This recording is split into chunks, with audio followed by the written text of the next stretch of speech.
င်းမှာတော့မြလေးကဖြူချမြန်မာ construction ကတာဝန်ယူဆောက်လုပ်ပေးထားတဲ့အခုလိုလုံးချင်းနှစ်ထပ်ခွဲအိမ်တစ်လုံးနဲ့မိတ်ဆက်ပေးသွားမှာပဲဖြစ်ပါတယ်ရှင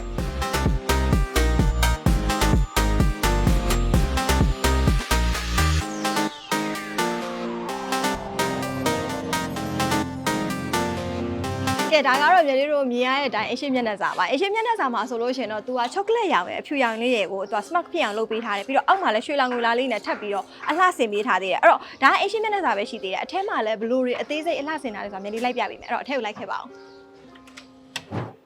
ကဲဒါကတော့မြေလေးတို့အိမ်ထဲကိုအဝင်အိမ်ထဲဝင်ဆိုလို့ရှိရင်လည်းတကားကဒါကျွန်းတကားကိုတုံးထားတယ်ဒင်းရတကမားကြီးအကုန်လုံးကျွန်းတကားကိုတုံးထားတာပေါ့နော်ပြီးတော့ဒေါ်လာဆိုလို့ရှိရင်လည်းတိတိချာချာလေးလုံးဝအောင်နောက်ဆုံးတော့ဒေါ်လာလေးတုံးပေးထားမြေလေးမြင်ရတယ်အဲ့တော့ဒီအိမ်မှာအကြိုက်ဆုံး space ဆိုလို့ရှိရင်တော့ဒီ space ပါလုံးဝကို open space ကိုအကျယ်ကြီးထားပေးထားတယ်အဲ့ဒီကိုမှသူအောက်မှာဆိုလို့ရှိရင်လည်းနှစ်ပေပတ်လည်းကြွေပြားတွေခင်းပေးထားတယ်ပြီးတော့ brain box တွေလည်းထည့်ပေးထားတယ်အပြင်မှာမြေလေးအကြိုက်ဆုံးကအပေါ်မှာမီးဆိုင်လေးတွေကအရန်လှတဲ့မီးဆိုင်လေးတွေကိုထားထားတာမြေလေးတွေ့ရတယ်ပေါ့နော်တော်တော်လေးလည်းလှတယ်တော်တော်လေးလည်းကြိုက်တဲ့ထဲမှာပါတယ်ဝင်ဝင်ချင်းနဲ့လုံးဝငြိမ်းချမ်းပြီးအေးတဲ့ vibe လေးရတယ်ပေါ့နော်ဒီအောက်ထပ်မှာဆိုလို့ရှိရင်အခန်းနှစ်ခန်းရှိရဲဒါကကြတော့အဲ့အခန်းနှစ်ခန်းကိုသွားနေတဲ့ရှောက်လန်းလေးပေါ့နော်ဒါကကြတော့ပထမဦးဆုံး single room မှာမြေလေးလိုက်ပြမှာကကြတော့ဒီဘက်ဘေးက double room မြေလေးတို့ master room မှာလိုက်ခဲ့ပါကဲဒါကကြတော့ master room ပေါ့နော်သူအောက်မှာဆိုလို့ရှိရင်ကိုရီးယားဘာကင်ခင်းပေးထားတယ် brain box လေးပါတယ်ပြီးတော့စီနီမျက်နှာချက်မှာလည်းအလှဆင်ပေးထားတယ်ပြီးတော့ master room ဆိုတဲ့အတိုင်းပဲဒီဘက်ဘေးမှာသူရေချိုးခန်းအိမ်သာပါတယ်ပေါ့နော်ဒါကကြတော့အောက်ထပ်မှာရှိရဲ့အခန်းနှစ်ခန်းနဲ့တစ်ခန်းမှာပြီးတော့ဒီဘက်ဘေးကအခန်းလေးလည်းမြင်လေးလိုက်ပြပါမယ်လိုက်ခဲ့ပါကဲဒါကကြတော့ kitchen room ကလည်းကျယ်တယ်ကွာဒီလားဒီမှာဆိုလို့ရှိရင်လည်း space အကျယ်ကြီးထားပေးထားတယ်ကိုယ့်ကိုစိတ်ကြိုက်တာချက်ပြုတ်ပေါ့နော်ပြင်ဆင်ဒီမှာအရန်လာတယ်ပြီးတော့ဒီဘက်ဘေးမှာဆိုလို့ရှိရင်လည်းသူရေချိုးခန်းအိမ်သာကိုသူကတခန်းစီခွဲပေးထားတယ်ဒါကကြတော့ရေချိုးခန်းဒီဘက်ကကြတော့မြေလေးတို့ toilet ပေါ့အထက်မှာဆိုလို့ရှိရင်လည်းပိုလာရဲ့ basin ထည့်ပေးထားတယ်ဒါကကြမြေလေးတို့နောက်ဖက်အပေါက်ကိုထွက်တဲ့တကားပါဒီခန်းမှာမြေလေးအကြိုက်ဆုံးနေရာကလည်းဒီဘက်က open space ပါပဲဒါဆိုလို့ရှိရင်တော့မြေလေးတို့ dining room အတွက်ကိုတေးပယ်လေးပါလေးထည့်ပြီးတော့တေးချာလေးပြင်ဆင်လိုက်လို့ရှိရင်ဒီနာအရန် fine ဝါမှာပေါ့နော်အဲ့တော့မြေလေးတို့ကဒီအိမ်ကနှစ်ထပ်ခွဲဆိုတာဒါမြေလေးတို့အောက်ထပ်ပဲရှိသေးတယ်အပေါ်ထပ်ကိုလိုက်ပြမယ်လိုက်ခဲ့ပါအဲ့တော့ဒီတကားလေးကနေပြန်ထွက်လို့ရပါတယ်လာပါကဲဒါကကြတော့မြေလေးတို့ဒူရီယာတက်ကိုတက်မှာပါဒူရီယာတက်ကလှေကားဆိုလို့ရှိရင်လည်းမြေလေးတို့ဒါဆိုလို့ရှိရင်ကျွန်းလက်ရန်အောက်ကတော့ဒါစတီးလက်ရန်လေးအလှဆင်ပေးထားတယ်ဒီအောက်ကကြတော့မြေလေးတို့ကိုရီးယားပါကီကိုသုံးပေးထားတာပါအဲ့တော့လိုက်ခဲ့ပါHello ဒါကတော့မြေလေးတို့ဒုတိယတက်ကိုရောက်လာပြီပေါ့နော်ဒုတိယတက်မှာဆိုလို့ရှိရင်လည်းအခုမြင်ရတဲ့အတိုင်းပဲ open space အကျယ်ကြီးရှိရဲဒါကတော့မြေလေးတို့ဒါဖះเจ้าဆောင်ဆိုတာဒါဖះကန်းလေးပေါ့နော်ဖះကန်းဆိုလို့ရှိရင်လည်းမြေလေးပြမယ်ဒီဘက်ကိုကြည့်လိုက်โอ้ဒီဘက်မှာဆိုလို့ရှိရင်အလှပဲလှုပ်ကွာဒီလားဘာပဲလှုပ်လုံးဝအကျယ်ကြီးအောက်မှာဆိုလို့ရှိရင်လည်းကိုရီးယားပါကီအပြည့်ခင်းပေးထားတယ်အပေါ်မျက်နှာချက်မှာဆိုလို့ရှိရင်လည်းအခုလိုမျိုးမီးဆိုင်လေးနဲ့အလှဆင်ထားတာတွေ့ရတယ်ပေါ့နော်ဒါကကျတော့မြေလေးတို့ဒါအင်ရှိဝရဏကိုထွက်တဲ့အပေါက်ပါလိုက်ပြပါမယ်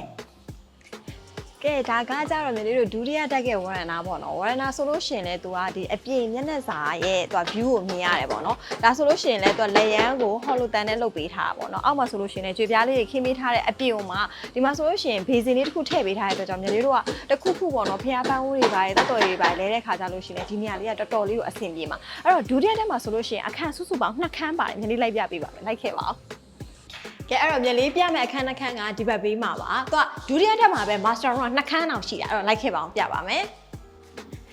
master room နှစ်ခန်းကဒီဘက်မှာတစ်ခန်းဒီဘက်မှာတစ်ခန်းပေါ့နော်အဲ့တော့ဒီခန်းလေးမြေလေးရင်လိုက်ပြမယ်လာ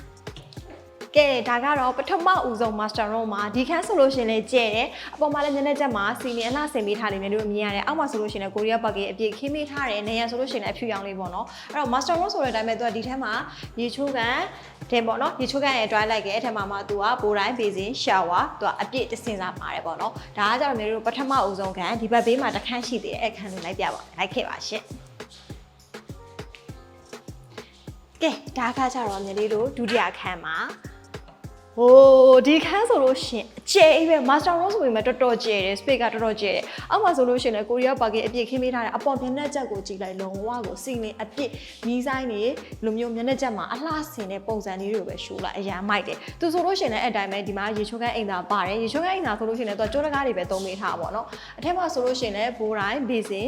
shower တစ်ဆက်စာပါတယ်ကျွေပြားတွေလည်းခင်းမီးကပ်ပေးထားသေးတယ်အဲ့တော့ဒါနှစ်ထပ်ပဲရှိသေးနှစ်ထပ်ခွဲဆိုအပေါ်မှာတစ်ထပ်ရှိသေးတယ်မျက်လေးလိုက်ပြပါမယ်က ကဲအခုတော့မြလေးတို့ကဒါအပေါ်ဆုံးတက်ကိုရောက်လာပြီပေါ့နော်အပေါ်ဆုံးတက်မှာဆိုလို့ရှင်တော့ဒါအခုမြင်တွေ့ရတဲ့တကားကကြတော့အပြင်ဘက်ဝရဏကိုထွက်တဲ့တကားပေါ့နော်အပေါ်မှာလည်းအခန်းတစ်ခန်းရှိတယ်ပထမဆုံးခန်းကတော့ဒီခန်းလေးလိုက်ပြပေးပါမယ်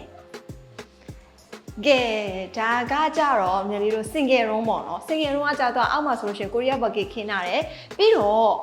နည်းနည်းအပေါ်ဆုံးတက်ကနည်းနည်း magical ဆန်တယ်။ရင်းလည်းနည်းနည်းဆန်တယ်။ဘာဖြစ်လို့လဲဆိုတော့ဒီတကားကိုဖွင့်လိုက်တာနဲ့တကားနှစ်ချက်တွေ့လိမ့်မယ်ပေါ့နော်။ဒါကကြတော့ညီလေးတို့ရေချိုးခန်းအိမ်သာပေါ့နော်။အပေါ်ဆုံးတက်ကရေချိုးခန်းအိမ်သာ။သူကဘုံသုံးလို့ဖြစ်သွားတယ်။ဘာဖြစ်လို့လဲဆိုတော့ဒီဘက်ဘေးကအခန်းတစ်ခန်းထွက်လာလို့ရှိရင်ဒီရေချိုးခန်းအိမ်သာကိုသုံးလို့ရတယ်။ဒါကြောင့်ညီလေးတို့နောက်တစ်ခန်းဒီဘက်ခန်းမှာ